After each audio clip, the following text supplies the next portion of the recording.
हे welcome back एफ कैडो journey guys. देखो जैसे कहा था list of viceroy of India बनाएंगे, वीडियो कल अपलोड करनी थी लेकिन थोड़ा हेल्थ इशू हो गया था, इस वजह से मैं अपलोड नहीं कर पाया, इसलिए आज मॉर्निंग में ही अपलोड कर रहा हूँ। तो देखो स्टार्ट करते हैं लिस्ट ऑफ वायसराय। देखो ये है इंपॉर्टेंट वायसराय की लिस्ट, यानी कि ऐसा नहीं है जो इस लिस्ट में सिर्फ वही बने, इससे पहले भी बने हैं हमारे, लेकिन ये मोस्ट इंपॉर्टेंट है तो वो मैं इनको कवर करा रहा हूँ। आपका क्या है, चलो पहले हम समझते हैं, उसके बाद इसकी ट्रिक पे बात करेंगे कि इसको हम याद कैसे कर सकते हैं। और देखो सबसे इम्पोर्टेंट, इन सबसे पहले एक इम्पोर्टेंट चीज़ आती है कि सबसे पहला वायसराय ऑफ इंडिया कौन था।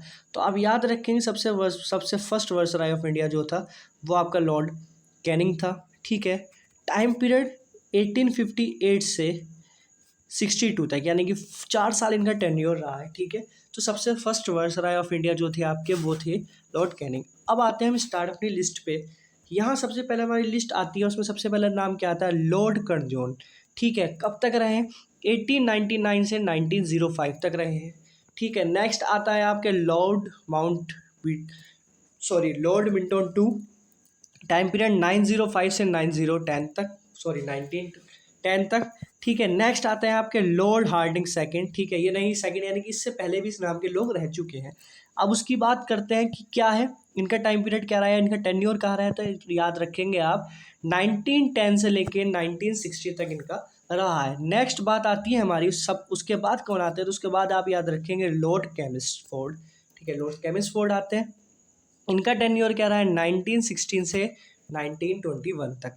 ठीक है, अब चलते हैं नेक्स्ट, और क्या क्या रहे हैं मैं फिर बता रहा हूँ, पहले हम लिस्ट पढ़ लेते हैं। ठीक है, जो इंपॉर्टेंट है इसमें वो इंपॉर्टेंट पॉइंट भी बताऊंगा, आप चाहो तो उनको नोट्स में लिख सकते हैं, क्योंकि अभी इतना टाइम नहीं है कि हम एक एक चीज़ को कवर कर सके। अब हमारा फास्टेस्ट क्विक रिवीजन है और मैं कोशिश कर रहा हूँ कि भाई जो मैं पढ़ा रहा हूँ, मतलब जो अब लिस्ट ला रहा हूँ, जितनी भी इंपॉर्टेंट टॉपिक्स है जहाँ से क्वेश्चन बनते हैं, लगभग आप यह मान के चलिए 5 से 6, 10 नहीं तो 5 से 6 क्वेश्चन आपको फिक्स, अगर आप ये 4-5 वीडियोस देख लेंगे उस चले जाते हैं तो 5 से 6 क्वेश्चन आपके फिक्स होंगे ही होंगे, यानी कि 15 से 18 आपके जीएस पोर्शन में फिक्स नंबर होंगे ही होंगे। इसी भी 4-5 वीडियोस बहुत लंबी नहीं है तो आप आराम से देख सकते हैं।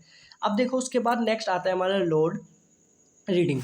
इनकी टेन्योर क्या रहा है, 1921 से 1926 तक रहा है। उसके बाद आता है Lord Irwin. Lord Irwin important है, लॉर्ड वेलिंगटन भी इंपॉर्टेंट है। ठीक है, क्यों लॉर्ड इरविन आपका इसलिए इंपॉर्टेंट है, सबसे पहले टेन्योर देख लेते हैं 1926 से 1931 तक।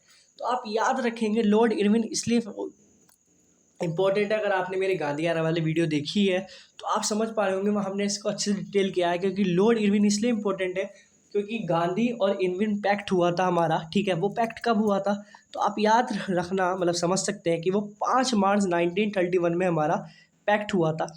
ठीक है, इस पैक्ट किस दौरान हुआ था, राउंड टेबल सेकंड के दौरान। ठीक है, राउंड टेबल सेकंड में ही सिर्फ गांधी जी ने पार्ट लिया, तो राउंड टेबल सेकंड के दौरान ये हुआ था। इसी वजह से मतलब इरविन के ही टाइम पीरियड में आप याद रखेंगे हमारे शहीद भगत सिंह, ठीक है, उनको फांसी दे दी गई थी 23 मार्च 1931 में, जबकि डेट थी 24।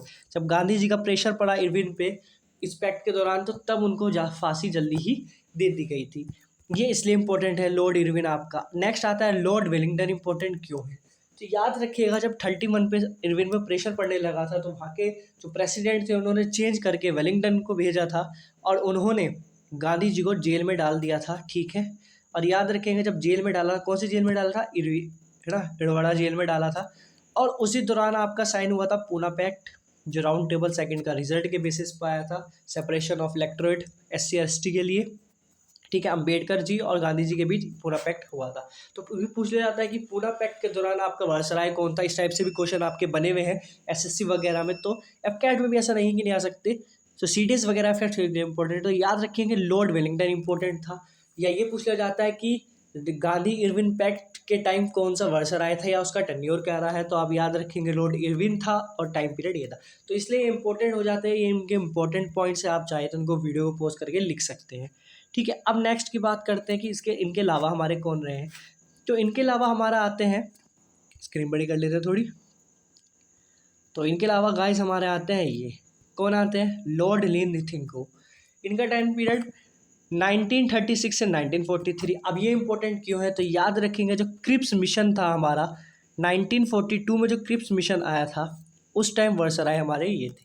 तो ये भी क्वेश्चन बन सकता है, क्रिप्स मिशन के दौरान आपका वायसराय ऑफ इंडिया कौन था, तो आप याद रखेंगे, ठीक। उसके बाद आते हैं आपके लॉर्ड वेलविल, ठीक है। इनका 43 से 47 46 दोनों बात कर रहती है, कहीं कहीं अलग अलग वेरी करता है।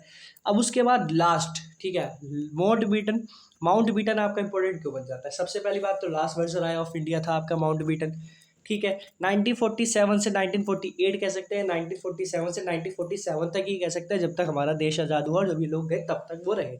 माउंट बीटन क्यों इंपॉर्टेंट है? माउंट बीटन आपका इसलिए इंपॉर्टेंट है, इन्होंने 2 पॉलिसी दी थी, ठीक है। एक पॉलिसी का नाम अभी माइंड से स्लिप हो रहा है गाइज, है ना। मैं इतना बता देता हूँ, उसमें सीट्स का डिवीज़न हुआ था आपका इंडिया और पाकिस्तान में, ठीक है। 290 सीट्स जो थी आपको इंडिया को मिल गई थी और 99 सीट्स जो है पाकिस्तान के लिए दे दी गई थी। और माउंट बीटन प्लान आया था जिससे इंडिया और पाकिस्तान का डिवीज़न हुआ था। तो माउंट बीटन इसलिए आपके इंपॉर्टेंट है। ये तो हो गई आपके इनकी लिस्ट। अब इनको याद करने की एक ट्रिक, देखो ट्रिक थोड़ी ऊट पटांग है, लेकिन ऊट पटांग है तो जल्दी दिमाग में आएगी, तो उससे आपको याद रह सकता है। ट्रिक क्या है? देखो ट्रिक है आपकी सी जोन से, देखो कर्ण जोन है ना, तो सी जोन से Minto hard chemistry, chemist fold है ना, हार्ड ड्रिंक है ना, तो सी जोन से मिंटो हार्ड केमिस्ट्री रीडिंग है। तो देखो हार्ड केमिस्ट्री रीड करके इरविन विल, ठीक है, इरविन विल के पास गया। क्या? इरविन विल के पास गया, जो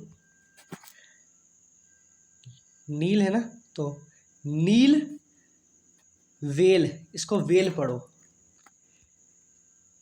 वेल के माउथ में था, समझे भाई? माउंट बीटन है ना, माउथ में था।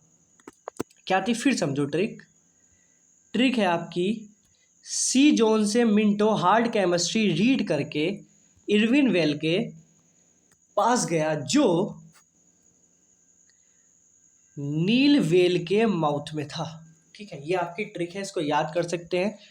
ट्रिक अच्छी लगी हो तो अच्छी बात है, आप इसको समझ सकते हैं। पीडीएफ देखो, पीडीएफ मैं आपकी अभी थोड़ी देर में अपलोड कर दूंगा। वीडियो मॉर्निंग में अपलोड हो रही है, पीडीएफ दोपहर तक या थोड़ी देर में, मतलब नून तक या उससे पहले ही मैं आपकी पीडीएफ अपलोड कर दूंगा। आप वहाँ पे पीडीएफ इसको देख सकते हैं, ठीक है। और इसके अलावा अगर आपने नहीं देखी है तो देखो इंपॉर्टेंट वार स्किल मैंने वीडियो बना दी है गाइस, आप वो देख सकते हैं। वहाँ से एक नए क्वेश्चन आपका आना ही आना है, ठीक है। उसके अलावा मतलब अभी इंपॉर्टेंट सीरीज हमने और इंपॉर्टेंट सेशन की सीरीज बनाई है। आप याद रखिएगा, सेशन आपको पढ़ के ही जाने, वहाँ से क्वेश्चन हर बार आपका आ ही जाता है। प्रेसिडेंट पूछ लेता है, सेशन पूछ लेता है, या उसकी इंपॉर्टेंस पूछ लेता है, तो वो सब आपके अपलोडेड, आप उनको देख सकते हैं। चलिए फिर मिलते हैं नेक्स्ट में, मतलब अपने किसी नेक्स्ट इंपॉर्टेंट चीज़ पे। एग्जाम में अभी हमारे 1-2 दिन है, उससे पहले हम और इंपॉर्टेंट चीज़ें ज़रूरी है वो कवर कर लेंगे। चलिए मिलते हैं फिर, बाय बाय।